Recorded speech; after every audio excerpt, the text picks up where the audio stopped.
கேளுங்கள் சொல்லப்படும் நிறைய விஷயம் கேட்குறோம். இந்த பதிவை நீங்க பார்க்கணும், புரிஞ்சுக்கணும் அப்படின்னா, தயவு செய்து போன பதிவை பாருங்க. Let's ask brother MD Jagan a few questions. Brother Jagan, welcome to the programme. நிறைய பேர் நினைக்கிறாங்க, நம்ம ரொம்ப டைம் எடுத்து பிளான் பண்ணி, ரிசர்ச்லாம் பண்ணி, அப்புறம் வந்து உட்கார்றோம்னு. ஆனா கடவுளுக்கு தான் தெரியும். ஒரு தாட்டோட ரொம்ப இன்னும் சொல்லப்போனா பயத்தோட தான் வந்து உட்கார்றோம். ஒரு அவுட்லைன் தான் எடுக்கிறோம். ஆனா நம்ம ஜெபிக்கும்போது, அதுலேருந்து டேக் ஓவர் பண்றதே நம்ம இல்ல. வேற ஏதோ பரிசுத்த ஆவி நம்மள அழகா நடத்துறது நம்ம கவனமா பார்க்குறோம். எத்தனையோ நிகழ்ச்சி நம்ம பார்க்குறோம் இல்ல? கண்டிப்பா. அதாவது நான் ரொம்ப பிரமிப்பா ஒரு நாள் உட்கார்ந்து யோசிச்ச விஷயம் இது. என்னன்னா, ஒருத்தரோட இன்னொருத்தர் உட்கார்ந்து ஒரு 300 எபிசோடு பண்றதுங்கிறது வேர்ல்ட்லியா எப்படின்னு எனக்கு தெரியல. வேர்ல்ட்லியா பண்ண முடியுமா? அதாவது ஆங்கர் ஒருத்தர் இருப்பாரு. கெஸ்ட் மாறிக்கிட்டே இருப்பாரு. ஒரே கெஸ்ட்டு, ஒரே ஆங்கர் இல்லையா? இவங்க 2 பேரும் சேர்ந்து ஒரு 300 ப்ரோகிராம்ஸ் பண்றாங்களா? அப்படிங்கிறபோது, எனக்கு ஹோலி ஸ்பிரிட்ட தவிர இது யாருமே செய்ய முடியாதுங்கிறது எனக்கு தெளிவா தெரிஞ்சிருச்சு. பரிசுத்த ஆவி ஃப்ரெஷ்ஷா தாட் குடுத்துட்டே இருக்காரு. ஆமா. ஒரு சீரிஸ்க்கும் நம்ம ஒரு 20 எபிசோட் பண்ண நினைக்கிறோம். அது 20ஓ 40ஓ போகுது. அந்த டைட்டிலையும் அவரே குடுக்குறாரு. அதுக்கு உண்டான கன்டென்ட்டையும் அவரே குடுக்குறாரு. அந்த கன்டென்ட்டை நம்மகிட்ட குடுக்கும்போது நம்ம 2 பேரும் ஒரு 5 மினிட்ஸ் தான் டிஸ்கஸ் பண்ணியிருக்கோம். எந்த ஒரு கன்டென்ட்டுக்குமே உட்காந்து எனக்கு அதான் ரொம்ப ஆச்சரியம். 1/2 hour ப்ரோகிராமுக்கு 5 மினிட்ஸ் ப்ரிப்பரேஷன் நம்ம பண்ணியிருக்கோம் எத்தனை தடவை. ஹோலி ஸ்பிரிட் இதை ஏன் இது அவருடைய கைக்குள்ளே இருக்கிறதுனால நமக்கு அந்த மாதிரி ஒரு இது கொடுத்துருக்கிறாரு. நான் அதான் ரொம்ப ஆச்சரியமாகவே பார்ப்பேன். என்னுடைய ஆக்டிவிட்டீஸ்க்கு, என்னுடைய குணாதிசயத்துக்கு ஒரு ஆள் கூட உட்காந்து 300 எபிசோட்லாம் பேசுகிற தெரியும்ல, என்னை பற்றி எனக்கு தெரியும்ல. அப்படி இருக்கும்போது எப்படி அப்படின்னு பார்த்தா இது பியூர்லி ஹோலி ஸ்பிரிட்டோடைய கைடன்ஸ். எக்ஸாக்ட்லி. நானும் உணர்றேன். எனக்கு என்னன்னா இன்னும் பயமாவும் இருக்கு. ஏன்னா கவனமா இருக்கு. நேயர்களுக்கு நம்ம கரெக்டாக சொல்லணும் அப்படின்ற ஒரு பயமும் இதில் கலந்து இருக்கு. பட் இருந்தாலும் நேயர்கள் பார்க்கறது மட்டும் இல்லை, அவங்களும் நிறைய பேர் ஸ்பிரிச்சுவலாக லேர்ன் பண்ணுறாங்கன்னு சொல்லும் போது சந்தோஷமாகவும் இருக்கு. இன்னைக்கு நம்ம பார்க்குற பதிவு நான் திருப்பியும் என்ன நேயர்களுக்கு சொல்ல வரேன்னா, போன பதிவை பார்த்தாங்கன்னா அதோட லாஸ்ட் எபிசோடில் பாலாம் பாலாக் ஸ்டோரி நம்ம எடுத்தோம்.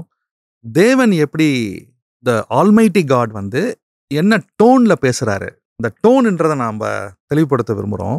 தேவன் எப்பவுமே ஒரு மென்மையான, ஒரு சாஃப்டாக, கிருபையுள்ள, அஃப்கோர்ஸ் எல்லாம் இருக்குது. ஆனால் நம்ம அதே டோன்லேயே இருக்காரா அப்படின்ற ஒரு கொஸ்டின் நிறைய பேர் மிஸ்கால்குலேட் பண்ணுறோம். அந்த பார்வையை எப்படி பார்க்குறீங்க? இந்த நியூ டெஸ்ட்மென்ட் சர்ச்சு தப்பாக புரிஞ்சுக்கிட்ட ஒரு விஷயத்து பேர் கிருபை. கிரேஸுங்கிறத ராங்காக அவங்க எடுத்துக்கிட்டாங்க. ஆனால் இருக்கு. இல்லை கிரேஸ் இருக்கு, தப்பாக எடுத்துக்கிட்டீங்க. நான் கத்தி இல்லைன்னு சொல்லலை, கத்தியை ராங்காக ஹேண்டில் பண்ணிட்டீங்கன்னு தான் சொல்கிறேன். அந்த கிரேஸ் எவ்வளவு தூரம் உங்களுக்கு அது இறங்குதுன்னு நீங்கள் நினைக்கிறீங்களோ அவ்வளவு தூரம் வெட்டும். அதுக்கு பின்னாடி நியாய தீர்ப்புன்னு ஒன்று இருக்கு. இதே கிரைஸ்டுக்கிட்ட நியாய தீர்ப்புன்னு ஒரு பக்கம் இருக்கு. பல நேரங்களில் ஒரு உதாரணத்துக்கு சொல்கிறேன். ஒரு தகப்பனை உங்கள் அப்பாவே இருக்காங்கன்னு வச்சுக்கோங்க. உங்கள் லைஃப்பில் நீங்கள் பார்த்ததுலேருந்து உங்கள் அப்பா உங்களை கொஞ்சிக்கிட்டே இருந்திருக்காரா? இல்லை. கைட் பண்ணுறாரு. ஒரு இடத்துல வரும்போது தப்பு பண்ணும்போது அடிக்கிறாரு. ஆமாம். ஒரு இடம் வரும்பொழுது நீங்கள் எங்கே தப்பாக போயிடுவீங்களோன்னு அவருக்கு தோணும் போது உங்களை உட்காந்து கைட் பண்ணுறாரு. இல்லை இப்படி பண்ணுப்பா, இதை செய்யணும், வார்னிங்கும் கொடுக்குறாரு. ஒரு இடத்துல நீங்கள் என்ன முடிவெடுக்கிறதுன்னு யோசிச்சுக்கிட்டு இருக்கும்பொழுது ஒரு சஜஷன் கொடுக்குறாரு. இப்படி பண்ணலாம் தம்பி, இப்படி பண்ணலாம்ப்பா அப்படின்னு. ஒரு இடத்துல நீங்கள் முடங்கி உக்காந்துட்டீங்க. அவர் எக்ஸ்பீரியன்ஸை உங்களுக்கு சொல்லி தூக்கி எடுக்கிறாரு. பாப்பா இல்லை பண்ணலாம், இது என்னப்பா இப்படி பண்ணிடலாம்ப்பான்னு சொல்லி. ஒரு அப்பா பல ரூபமாக நமக்கு ஹெல்ப் பண்ணுறாரு. பல குணங்கள் இருக்கு. பொல்லாதவர்களாகிய நீங்கள் உங்கள் பிள்ளைகளுக்கு நல்ல ஈவுகளை செய்யும் போது, ஒரு வேர்ல்ட்லி தகப்பனே நமக்கு இப்படி செய்யும் போது, ஹெவன்லி ஃபாதர் எத்தனை டோன்ல எங்கிட்ட இருப்பாரு இல்லையா? அதான் நம்ம போன இதில் பார்த்தோம். ஆபிரகாமை கூப்பிடும் போது நம்ம பார்க்காத இன்னொரு விஷயம் இருக்கு. ஆபிரகாம் எனக்கு இந்த பைபிள் வசனத்தில் படிக்க ரொம்ப சந்தோஷமா இருக்கு. எப்படிலாம் காட் இருக்கான்ற எக்ஸ்பிளனேஷன். இப்போ ஜெனிசிஸ் 12 ஆபிரகாம்கிட்ட பேசும்போது, நான் உனக்கு காண்பிக்கும் தேசத்துக்கு 12:1-2 இருக்கு, காண்பிக்கும் தேசத்துக்கு போன்னு இருக்கும் இல்லையா?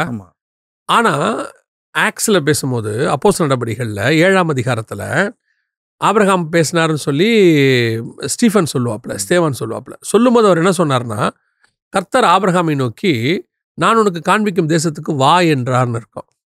இப்போ காட் வா சொன்னாரா, போ சொன்னாரா? அதாவது ரெண்டுமே ஒரு பெரிய டைமென்ஷன், பயங்கரமான டைமென்ஷன். வா அப்படின்னா நான் ஒரு இடத்துல இருந்துகிட்டு என்ன கூப்பிடுறேன், இங்க வாப்பா அப்படின்னு. குழந்தைய நீங்க சொல்லுவீங்களா, வாங்க வாங்க வாங்க வான்னு சொல்றது. போனா என்ன அர்த்தம்? நான் இருந்துகிட்டு உங்களை அனுப்பி விடுறது. நான் உங்க கூட வரமாட்டேன், நீ போ அப்படின்னு அர்த்தம். இப்போ எல்லாருமே ஜெனிசிஸ் 12 எடுத்துக்கிட்டு அதை வந்து அவங்க என்ன எடுத்துக்கிறாங்க, ப்ராமிஸ். அதை வந்து இன்னைக்கும் சர்ச்சஸ்ல வாக்குத்தத்தம், நான் உனக்கு காண்பிக்கும் தேசத்துக்கு போ என்றார். அதோட அர்த்தம் என்னன்னா, அதோடைய ரெவலேஷனை ஸ்டீஃபன் சொல்லுவார். ஆக்சுவலா ஜெனிசிஸ் 12 காட் வந்து பேசும்போது ஆபிரகாம் எங்க இருக்காருன்னா, ஆரான்னு ஒரு ஊர்ல இருக்காரு. ஹாரான்னு ஒரு ஊர்ல தான் இருக்கிறார் அவரு. ஆனா ஸ்டீஃபன் சொல்லுவாரு, ஸ்தேவான் ஆக்ஸ்ல 7ல் கர்த்தர் ஆபிரகாம்கிட்ட சொல்லும் போது ஆபிரகாம் ஈராக்ல இருந்தாரும்பாரு. ஆரானூரில் குடியிருக்கும் முன்னமே, அவர் ஆரானுக்கு வரத்துக்கு முன்னாடியே சொன்னாருன்னு இருக்கும். அதோட அர்த்தம் என்னன்னா, ஆரான்ல குடியிருக்கிறதுக்கு முன்னாடி மெசபோத்தேமியா தேசத்துல இருக்கும்போது, ஈராக்ல இருக்கும்போதே காட் சொல்றார் ஆபிரகாம்கிட்ட, நான் உனக்கு காண்பிக்கும் தேசத்துக்கு வான்னு கூப்பிட்டாரு. வந்த ஒரு பாதி வழியில் தான் அந்த ஆரான் இருக்கு, ஜேர்னியோடைய பாதி இடத்துல இருக்கு. அங்க வந்து தங்கிட்டாருன்னு இருக்கும். இப்போ டோன் மாறிடுச்சு ஆண்டவருக்கு. அதான் ஒரு நீங்க சொன்னீங்க போன பதிவு கூட, ஒரு 13 வருஷம் அவர் பேசவே இல்லை. வாக்கு கொடுத்துட்டாரு, நம்பிட்டாரு. ஆனா வந்து இவர் ஒரு மிஸ்கால்குலேஷன் ஆயிடுச்சு. இப்போ காட் சொல்றாரு, நான் உனக்கு காண்பிக்கும் தேசத்துக்கு போ. என்ன இங்க உட்காந்துக்கிட்டு இருக்கிற, உனக்கு என்ன வேலை இங்க? அங்க சொல்லும் போது ஃபர்ஸ்ட் கூப்பிடுறாரு, வாப்பா அப்படின்னு. இங்க வந்த ஒரு பாதி தூரத்துல ஆரானை பார்த்து செட்டில் ஆயிட்டாருன்னு இருக்கும், தங்கி விட்டார்கள்னு இருக்கும். அங்க வீடெல்லாம் கட்டிட்டாங்கன்னு இருக்கும். பைபிள் இருக்கும், தகப்பன் வீட்டை விட்டு வான்னு. இல்லை, வீடெல்லாம் கட்டிட்டாங்க. இப்போ காட் சொல்றாரு, காண்பிக்கும் தேசத்துக்கு போ. கோவம். இந்த டோனை பைபிள் வாசிக்கிற நமக்கு புரியணும். அது ஆபிரகாமுக்கு அன்னைக்கு தெரிஞ்சிருச்சு. நம்ம எப்படி எடுத்துக்கிறோம் டோனை? நம்ம டோன்ல படிக்கிறோம். எப்பவுமே அவர் அன்புள்ள தேவன் தான். ஆனா அந்த டோன் நம்ம கேட்ச் பண்ணலன்னா நிறைய விஷயம் மிஸ் பண்றோம். அதோடைய டெப்த் கிடைக்காம போயிடும். இப்போ இஸ்மவேலுக்காக ஆபிரகாம் ஜெபம் பண்றாரு இல்லையா? இஸ்மவேல் உமக்கு முன்பாக பிழைப்பானாக. அதுக்கு அடுத்த வசனத்துல கர்த்தர் என்ன சொல்லணும்? இஸ்மவேலை ஆசீர்வதிப்பேன் தானே சொல்லணும். அப்படி சொல்ல மாட்டாரு. அவர் சொல்லுவார், ஈசாக்கு தான் உன் சந்ததியும்பாரு. அந்த இடத்துல சொல்லுவார், ஐசாக் தான் உன்னுடைய சந்ததி சொல்லிட்டு அடுத்த வசனத்துல சொல்லுவாரு. நான் சொல்றது 17th சாப்டர்ல இருக்கு. அடுத்த வசனத்துல சொல்லுவாரு, இஸ்மவேலுக்காகவும் நீ விண்ணப்பம் பண்ணினபடினாலே. இந்த உம் இருக்குல்ல, எவ்வளவு பெரிய வேர்ட் தெரியுமா? அந்த சின்ன வேர்டு தான், சின்ன ஒரு ட்விஸ்ட் பயங்கரமா இருக்கு. அந்த விம் என்ன பண்ணிச்சுன்னு உங்களுக்கு சொல்றேன் பாருங்க. இப்போ ஆபிரகாம் கேட்ட உடனே காட்ஸ், என்னப்பா இஸ்மவேலுக்காக நீ ஜெபம் பண்ணிட்ட? அந்த பிரேயர் வந்து 10 seconds பிரேயர். இஸ்மவேல் உமக்கு முன்பாக பிழைப்பானாக சொல்லி பாருங்க, எத்தனை நிமிஷம் வரும்? 10 seconds தான் வரும். இந்த பிரேயர் அவன் சொன்ன உடனே இவருக்கு துக்கமாயி போச்சு. ஏன்னா அவன் துஷ்ட மனுஷன், இஸ்மவேல் துஷ்ட மனுஷன். அவன் ஜெபம் பண்ணிட்டான், அந்த துஷ்டன் நல்லா இருக்கணும்னு இவன் ஜெபம் பண்ணிட்டான். ஆனா அவன் இருந்தானா இஸ்ரேலுக்கு ஆபத்து. யாருக்கு? ஐசக்குக்கு ஆபத்து. கரெக்ட். காட்ஸ் பிளானே வேற இல்ல. காட்ஸ் பிளான் வேற. அவனை துரத்தி விடுறது காட்ஸ் பிளான். இவன் ஜெபம் பண்ணிட்டான். இப்ப கர்த்தர் சொல்றாரு, இஸ்மவேலுக்காகவும் நீ விண்ணப்பம் பண்ணின. அவனுக்காகவும் ஜெபம் பண்ணிட்டியே. இப்போ ஐசக்கு அகைன்ஸ்டா இருந்த எல்லாரையும் அனுப்பி விட்டாச்சு. எல்லாரையும் அனுப்பிச்சாச்சு. இஸ்மவேலை மட்டும் அனுப்பவே முடியல. ஆபிரகாம் இறக்குறாருல, இறக்கும் போது யார் வந்து ஃபியூனரல் நடத்தினு பாருங்க. ஐசக் அண்ட் இஸ்மாயில் 2 பேரும் வந்தா ஃபியூனரல் நடத்துவாங்க. ஏன் ஐசக்கோட இஸ்மாயில் நிற்கிறான் அந்த இடத்துல? ஆபிரகாமுடைய பிரேயர். அந்த இடத்துல காடோடைய டோன் வந்து துக்கம். ஈராக்ல பேசும்போது லவ், பாப்பா உனக்கு ஒரு காலிங், கூப்பிடுறேன். ஆரான்ல பேசும்போது கோவம், கானானுக்குள்ள பேசும்போது துக்கம். ஒரே காட் தான். இந்த டோன்ஸ் நம்ம புரியணும்ல. பைபிள் படிக்கும் போதே நமக்கு எந்த டோன், பைபிளோட டெப்த்துக்குள்ள போனீங்கன்னா தான் இது கிடைக்குது. ஹோலி ஸ்பிரிட் உங்களுக்கு சொல்லி கொடுக்கணும்ல. நம்ம எங்க இருக்கோம் இதுலலாம்? ஹோலி ஸ்பிரிட் கிட்ட தானே எல்லாமே இருக்கு. ஏன்னா வேத வாக்கியங்கள் தேவ ஆவியானவராலே அருளப்பட்டது. அவர் கூட உட்காந்து படிக்கும் போது தானே இதை சொல்லி கொடுப்பாரு. சரி, இது உங்க லைஃப்ல இந்த மாதிரி காட் பேசுறது உங்களால புரிஞ்சுக்க முடியுமான்றதான் கேள்வி. இன்னொன்று வந்து நான் இப்போ ரியலைஸ் பண்ணுறது, படிக்கிறதுக்கு முன்னாடி பைபிள் நம்ம டிவோஷன் பண்ணுறதுக்கு முன்னாடியே ஒரு செகண்ட் தனியாக முட்டி போட்டு ஜெபிச்சுட்டு, பரிசுத்த ஆவியானவரே எனக்கு கொஞ்சம் விலக்கி கொடுங்க, அந்த பிரேயரை நம்ம எத்தனை பேர் பண்ணுறோன்னே ஒரு கேள்விக்குறியா இருக்கு. பைபிள் வாசிக்கிறதே நம்ம ஒரு டியூட்டியால இருக்கோம். கரெக்டாக ஒரு 10 minutes பண்ணோம் அப்படின்ற காலையில் பைபிள் வாசிக்க சொல்லி கொடுத்துருக்காங்க. இல்லைன்னா வீட்டில் அது சோப்பா அந்த வாசிச்சதுல ஒரு சாட்டிஸ்ஃபேக்ஷன் வருது இல்லை, காலைல பைபிள் வாசிச்சிட்டேன் அப்படின்னு. பைபிள் வாசிக்கிறது தப்பா சொல்லல, பைபிள் வாசிக்கிறத விட தியானிக்கிறது தான். Meditation very important. மெடிடேஷன் என்ன டோன்ல அவர் விளக்குறாரு, என்ன டோன்ல நம்மகிட்ட பேசிட்டு இருக்காரு. இது ரொம்ப இது பேச நம்ம சப்ஜெக்டுக்குள்ளேயே இன்னும் இப்பதான் என்டர் ஆகிறோம். போன பதிவு ஆரம்பிச்சது டக்குன்னு முடிஞ்சிடுச்சு. இந்த பாலாக் ஸ்டோரி, இதுல வந்து இந்த டோன் நீங்க சொன்னீங்க, காட் வந்து நம்பர்ஸ் 22:9 காடோட டோன் இதை நம்ம ஒரு லைன்ல படிச்சிடறோம். Then God came to Balaam and said, who are these men with you? இதை நீங்க கோவமா கேட்டு பாருங்க, சரியா இருக்கும். ஏன்டா இவன் வீட்டுக்கு வந்திருக்கான், இவனை எதுக்கு உள்ள உட்கார வச்சிருக்க? ஏன்னா எனக்கு பிடிக்காதவன் அவன், என் பிள்ளைய சபிக்கிறதுக்கு தான் அவன் வீட்டுக்கு வந்திருக்கான். இவனுக்கு தெரியாது, சில நேரத்துல உங்களுக்கு பிடிக்காத ஃப்ரெண்டு வீட்டுக்கு வந்துருவாரு, ஆனா அவர் பழைய ஃப்ரெண்டா இருந்திருப்பாரு, அதுக்கப்புறம் நடுவில் உங்களுக்கு சண்டை வந்திருக்கும், அது உங்களுக்கு தெரியாது. அவர் வீட்டுக்கு வந்துருவாரு, மனைவி கூப்பிட்டு காஃபி கொடுத்துருவாங்க, நீங்க என்ன செய்வீங்க? எதுக்கு இவனுக்கு காஃபி கொடுத்த நீ? ஒரு கோவமா கேட்போம்ல, அந்த மாதிரி ஒரு கேள்வி அது. ஏன் அவன் வீட்டுக்குள்ள வந்திருக்கான்? இவனுக்கு தெரியல. உடனே மனைவி சொல்லுவாங்க, எனக்கு எப்படிப்பா தெரியும் நீங்க அவரு சண்டை போட்டது, ஓகே அவனை அனுப்பிவிடு. அதான் அங்க நடக்குது.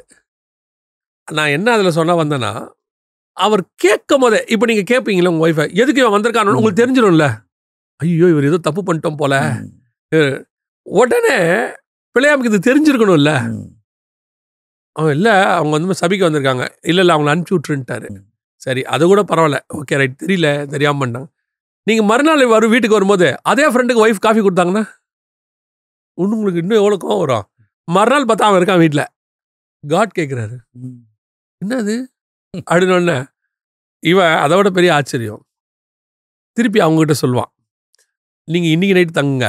அவங்க போயிட்டு வந்துட்டாங்க, நடுவில் போயிட்டு பாலாக்க பார்த்துட்டு ஆஃபரிங்கை இன்க்ரீஸ் பண்ணிட்டாங்க. ஆஃபரிங்க டபுள் ஆகுது. அவன் சொல்கிறான், அவனுக்கு இவனை தெரிஞ்சிருக்கு பாருங்க. இல்லை அனுப்பி விட்டாரு, அவர் சபிக்க மாட்டாரான், காட் சொல்லிட்டாரான். அப்படியா, இன்னும் கொஞ்சம் சேர்த்து எடுத்துன்னு போயேன். அப்போ ஆட்டோமேட்டிக்காக விளையாம அவன் என்ன ஸ்டாண்டர்டில் வச்சுருக்கான் பாருங்க. காசுக்கு ப்ராஃபஸி சொல்கிறவன். இன்னைக்கு நிறைய ப்ராஃபட்டோடைய நிலைமை இப்படி தான் இருக்கு. நிறைய பேர் உங்களை ஆசீர்வதிக்கிறது எதுக்காக ஆசீர்வதிக்கிறாங்கன்னு நினைக்கிறீங்க? ஒரு விஷயத்த நம்ம பதிவு பண்ணணும் அஸ்வின், என்னன்னு கேட்டிங்கன்னா, ப்ராஃபஸி வந்து உங்களை கண்டித்து உணர்த்துறதுக்கு தான் ப்ராஃபஸி. நியூ டெஸ்ட்மென்ட்டோடைய ப்ராஃபஸி எஃபிஷியன்ஸ் சொல்லுது, சபையின் பக்தி விருத்திக்கு ஏதுவாக சிலரை தீர்க்கதரிசியாக. ஸோ ப்ராஃபட்டோடைய மெயின் வேலையை கண்டித்து உணர்த்துறது. கண்டித்து உணர்த்திட்டு அதை அவர் செஞ்சார்னா என்ன பிளெஸ்ஸிங் தான் சொல்லணும்.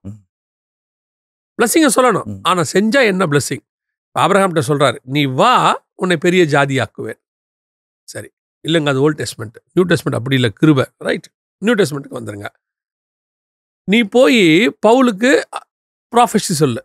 அனனியா கிட்ட சொல்றாரு, நீ சொல்லு அவன் இன்ன விதமாய் ஊழியம் செய்ய வேண்டும் என்று நான் வச்சிருக்கிறேன்றார். நீ போய் சொல்லு, சொன்னா அவனுக்குள்ளதான ஆசீர்வாதத்தை நான் கொடுக்குறேன். பீட்டர், மீனை விட்டுட்டு வா உன்னை மனுஷனை பிடிக்கிறோன்னா மாத்திரேன். த கிரேஸ்ஃபுல் காட் தான் சொல்கிறார் அந்த வார்த்தையை. ஸோ ஒரு கமாண்ட் இருக்கு, அந்த கமாண்டுக்கு கீழ்ப்படிஞ்சா பிளஸிங். ப்ராஃபஸிங்கிறது அதை தான் ப்ராஃபஸி. இன்னைக்கு ப்ராஃபட் அப்படின்னு சொல்கிற சோ கால்டு ப்ராஃபட்ஸ் இருக்காங்க. நான் எல்லாரையும் சொல்லலை, ஒரு சிலர். எதன் அடிப்படையில் இருக்காங்கன்னா, அந்த பிள்ளையாம் அடிப்படையில். ஃபுல்லாக பிளஸிங்க்கு தான் ப்ராஃபட். இந்த ப்ராஃபட் கிட்ட போனால் பிளஸிங் கிடைக்குன்ற எக்ஸ்பெக்டேஷனில் தான் இவங்களும் வராங்க. இவங்களை பிளஸ் பண்ணணுங்கிற இடத்துல தான் அவரும் இருக்காரு. காடு இப்படி சொன்னாருன்னு தங்கிட்ட வந்தவங்களை திட்டி அனுப்பின ப்ராஃபட்ஸ் எத்தனை பேர்? நம்மகிட்ட வரவங்கிட்ட குறைய இல்லையா? அவனுக்கு இருக்கிற குறைய தெரியப்படுத்தி அவனை சரி பண்ணுறது தானே ஸ்பிரிச்சுவாலிட்டி. இந்த பிள்ளையாம் பற்றி நல்லா தெரிஞ்சு வச்சிச்சு பாலாக்கு. சரி இன்னும் கொஞ்சம் கூட்டிக்கோ. பாலாக்கு ரொம்ப கிளியரா இருக்காரு.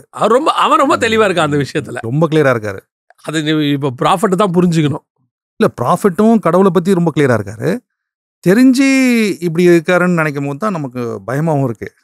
அதில் பைபிளில் வந்து ஒரு தடவை சொல்றாரு, அவன் யாருன்னு கேட்குறாரு, அங்கேயே முடிஞ்சிருக்கணும். அவர் ஒரு துறை சொல்லி அதை மாத்துக்கிறவர் அல்ல, மறுமுறை யோசிக்கிறவர் அல்ல. ஆனால் இதில் இன்னொரு ஆங்கிள் இருக்கு. கடவுளும் சரி இவன் இப்படி இருக்கான்னு தெரிஞ்சுட்டு இறங்கி வர்ற டோனையும் நம்ம பார்க்குற செகண்ட் இருக்குல்ல, செகண்ட் டைம் இருக்குல்ல. இப்போ பாலாக்கு வந்து எக்ஸ்ட்ராவா ஆஃபரிங் கொடுத்து அனுப்பிட்டார். ஆமா, வந்துட்டார்ல. இப்போ வந்து காட் அவங்கள யாருன்னு கேட்கல. காட் பண்ற வேலை என்னன்னா, இப்போ இவனே சொல்றான், அங்க வந்திருக்கு பாருங்க 19வது வசனம், கர்த்தர் இனிமேல் எனக்கு என்ன சொல்லுவார் என்பதை நான் அறியும்படிக்கு நீங்கள் இந்த ராத்திரி இங்கே தங்கியிருங்கள். போன ராத்திரி தான் வேணான்ட்டாரு, இன்னும் வெயிட் பண்றான். செகண்ட் ராத்திரி கடவுளை கன்வின்ஸ் பண்ணலாம், கடவுளை கன்வின்ஸ் பண்ணலாம். எக்ஸாக்ட்லி, ப்ராஃபிட் அந்த ஸ்டேஜுக்கு போறாரு. ஏன்னா அவங்ககிட்ட இருக்கிற ஆஃபரிங் அவ்வளோ பெருசு. இப்போ அதுக்கு அடுத்து இரவிலே தேவன் பிழையாமிடத்தில் வந்து ம். அந்த மனிதன் உன்னை கூப்பிட வந்திருந்தால் நீ எழுந்து அவனோட கூட போ. ம். சரி போ.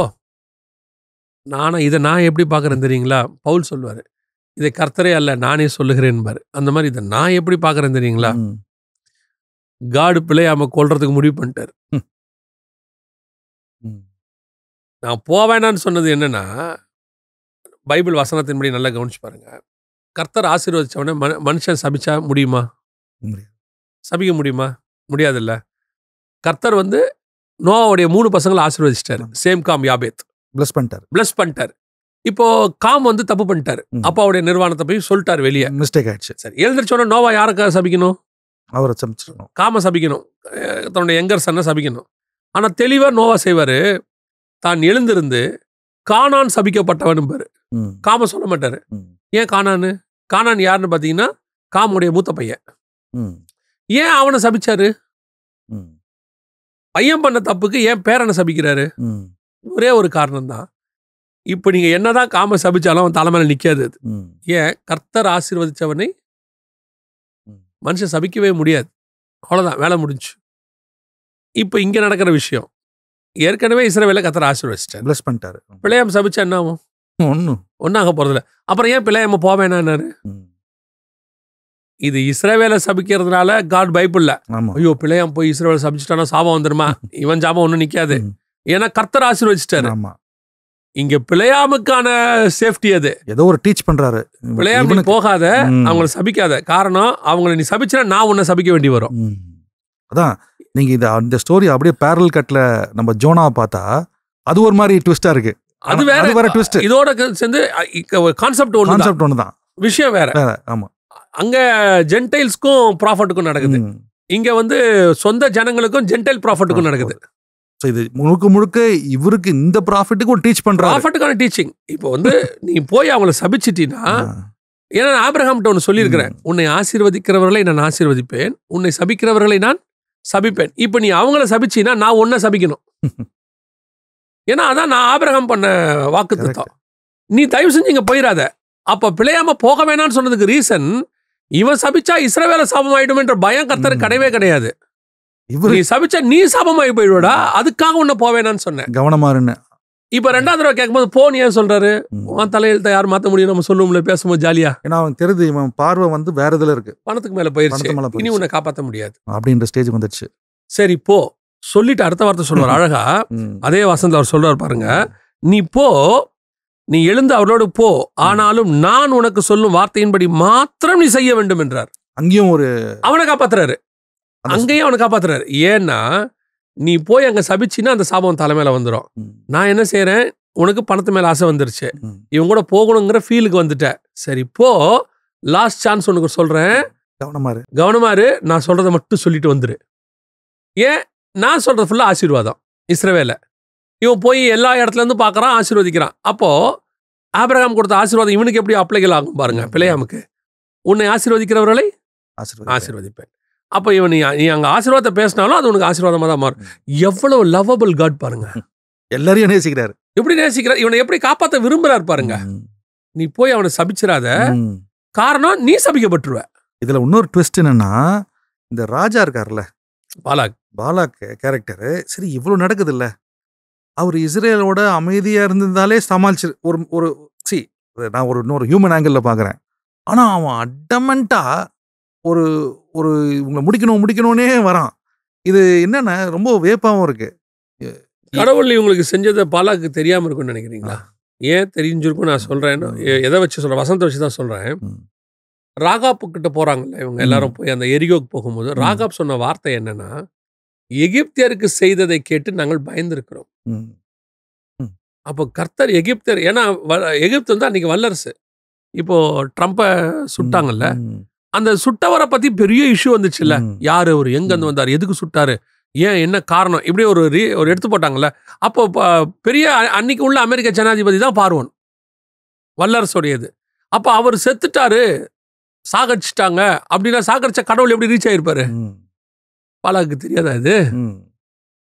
அப்போ பாலாக்கு என்ன பிரச்சனை என்னன்னா, ம். இவனை நம்மளால ஏன் அவன் சண்டைக்கு போல? தெரியும் தோத்துருவான் தெரியும். கன்ஃபார்மா தெரியும் அதுக்கு தோத்து. முன்னாடியே சொல்றான் அவன்.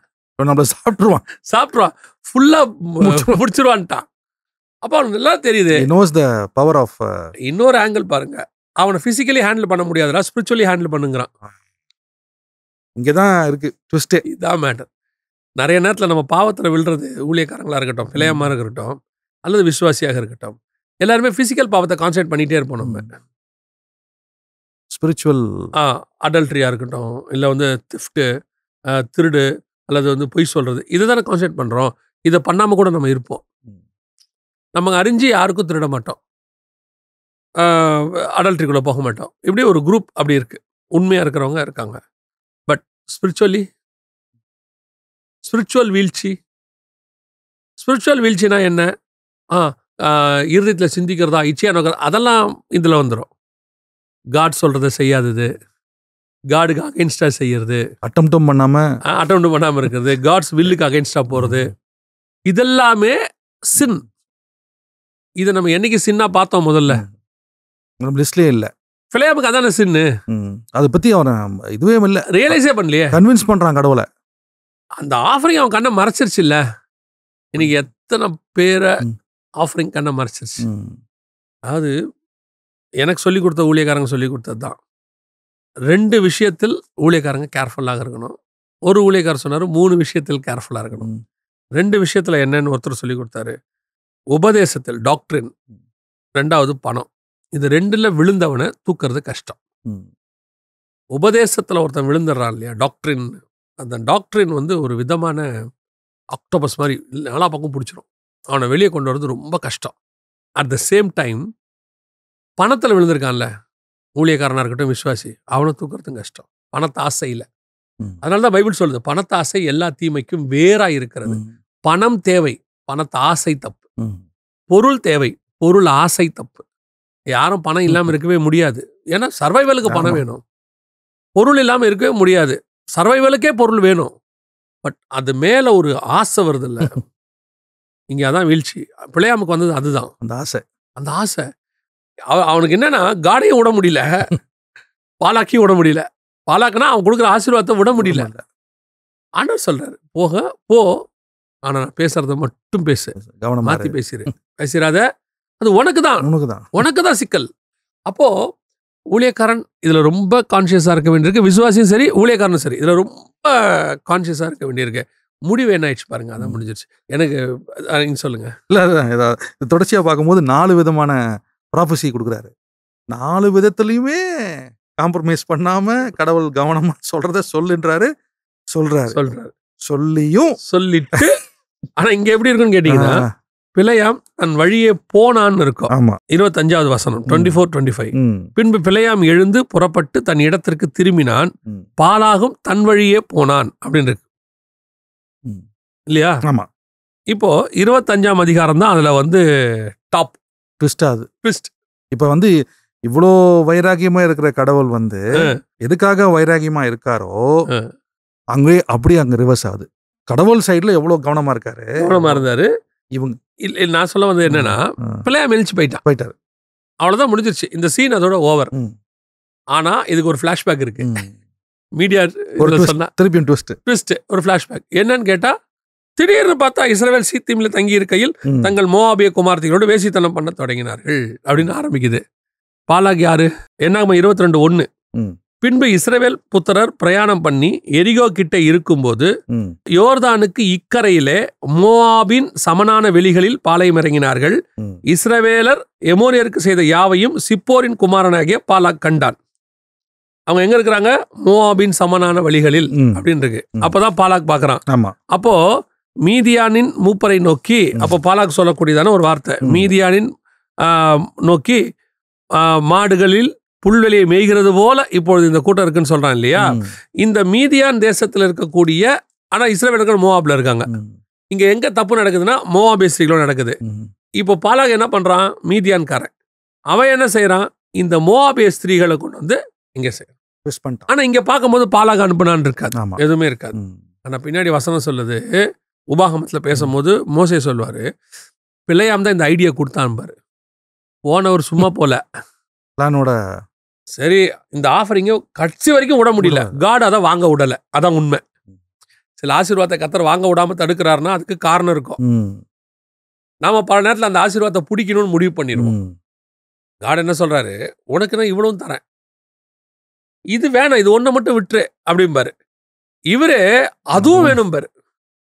அதுதான் வேணும்னு. அதுதான் வேணும். காட் எல்லாம் கொடுத்துருக்கதை விட்டாரு, அது மட்டும் வேணும், அதுவும் வேணும். பலருடைய வீழ்ச்சி அங்கதான் இருக்கு. இப்போ பிழையாம் சரி பாலாக் கொடுக்கறத விட முடியல, என்ன செய்யலாம் அப்படின்னும் போது பாலாகுக்கு அதை வாங்கறதுக்கு என்ன செய்யணும், அவனுக்கு ஒரு ஐடியா கொடுத்துட்டு போயிட்டான். நீ இந்த ஜனங்களை அழிக்கணும்னா இதுதான் பிசிக்கலி முடியாது, எவனை கூப்பிட்டு சபிக்க சொன்னாலும் சபிக்க முடியாது. கர்த்தர் ஆசீர்வதிச்சிட்டாரு, கர்த்தரே அவனை சபிச்சாதான் உண்டு. இந்த இடத்த கொண்டு வந்து அப்படியே நீங்க ரெவலேஷன் லிங்க் பண்ணிக்கோங்க. சர்ச்சை கெடுக்கணும்னா எவனாலையும் முடியாது. இந்த பிழையாம என்ன பண்ணானோ அதே மாதிரி சர்ச்சுக்குள்ள தப்பு நடந்தா மட்டும்தான் சபநாசமா போகும். பிழையாமின் உபதேசத்தை போதிக்கிற அதுதான் அந்த ரெவலேஷன்ல அழகா சொல்லிட்டாரு.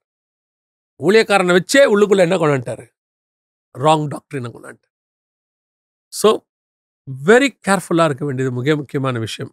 எனக்கு எண்ட் பாயிண்டா நீங்க என்ன கேட்டீங்கன்னா நான் சொல்லுவேன், எப்போ தேவனுடைய வார்த்தையை வச்சுக்கிட்டே நீங்க வேர்ல்ட்லியா அது வேணும்னு நினைக்க தொடங்கிட்டீங்களோ அங்கேயே வீழ்ச்சி. அது ஒண்ணு, என்ன டோன்ல நம்ம காட் நம்ம கிட்ட என்ன டோன்ல பேசுறாருங்கிறத கான்சன்ட்ரேட் பண்ணிட்டே இருக்கணும். எலியா கான்சன்ட்ரேட் பண்ண மாதிரி, அதான் ரொம்ப இம்பார்ட்டன்ட். காட்ஸ் டோன்னு வரும்போது அடுத்தது இந்த மாதிரி டோன்ல பல விஷயங்கள் டோன் இருக்கு. இப்போ நம்ம இந்த கேரக்டர் பாலாக் ஸ்டோரியில் நிறைய விஷயம் லேர்ன் பண்ணோம், எவ்வளோ கவனமாக இருக்கணும். அதுவும் இல்லாமல் காட் காம்ப்ரமைஸ் பண்ணுறவர் கிடையாது, நம்மளும் காம்ப்ரமைஸ் பண்ணாமல் தான் இருக்கணும். ஸோ நம்ம நிறைய காம்ப்ரமைஸ் ஆகிறதுல தான் நம்ம மிஸ்கால்குலேஷனே ஆகுது. அது ரொம்ப தெளிவாக பார்க்குறோம். ஒரு ப்ராஃபிட்டே இப்படி ஒரு வீழ்ச்சி, ஒரு ப்ளஸ்ஸையும் பார்க்குறோம், ஒரு வீழ்ச்சியும் பார்க்குறோம். ஸோ இதெல்லாம் நம்ம லேர்ன் பண்ணும்போது நம்ம எவ்வளோ கவனமாக இருக்கணுன்றது ரொம்ப கிளியராக பதிவாது. நேயர்கள் பெரும்பாலும் இதை ஒரு டீச்சிங்காக எடுத்துப்பாங்க. பட் நம்ம 2 பேரும் இதை எப்படி எடுக்கிறோங்கிறது ரொம்ப இம்பார்ட்டன்ட். கவனமாக இருக்கணும். காடியா நமக்கு இதை ரிவீல் பண்ணுறாரு அப்படிங்கிறது. நான் எப்பவுமே எனக்கு ஒரு ஊழியக்கார் சொல்லி கொடுத்தாரு, மெசேஜை வந்து ஜனங்களுக்கு கொடுக்காத, முதல்ல உனக்கு கொடு, உன்னால் அதை ஃபாலோ பண்ண முடியுமான்னு பாரு, ஃபாலோ பண்ண முடியாத விஷயத்த பேசாத, ஃபாலோ பண்ணிட்டு அப்புறமா பேசு அப்படிம்பார். அந்த மாதிரி தான் நம்ம சொல்கிறோம். ஒரு 10,000 பேர் ஆன்லைனில் பார்க்குறாங்க, டிவியில் பார்க்குறாங்க, நிறைய பார்க்குறாங்க. பட் நம்ம இதை முதல்ல ஃபாலோ பண்ண வேண்டியது நமக்கே அது ஒரு பாடமாக இருக்கு. ஆனால் அட் தி சேம் டைம் நம்ம இதில் லேர்ன் பண்ணுறதும் நிறைய விஷயமா லேர்ன் பண்ணுறோம். அடுத்த பதிவில் நம்ம இதே போல் காட் ஸ்டோனை பற்றி நம்ம பார்க்க போகிறோம். எலைஜான்றது ஒரு பெரிய கேரக்டர், அவரை பற்றி நிறைய பேசியிருக்கோம். பட் அங்கே ஒரு டோனில் வருது, அதை பற்றி நம்ம பார்ப்போம். இந்த நிகழ்ச்சிக்கு நீங்கள் வந்ததுக்கு மிக்க நன்றி.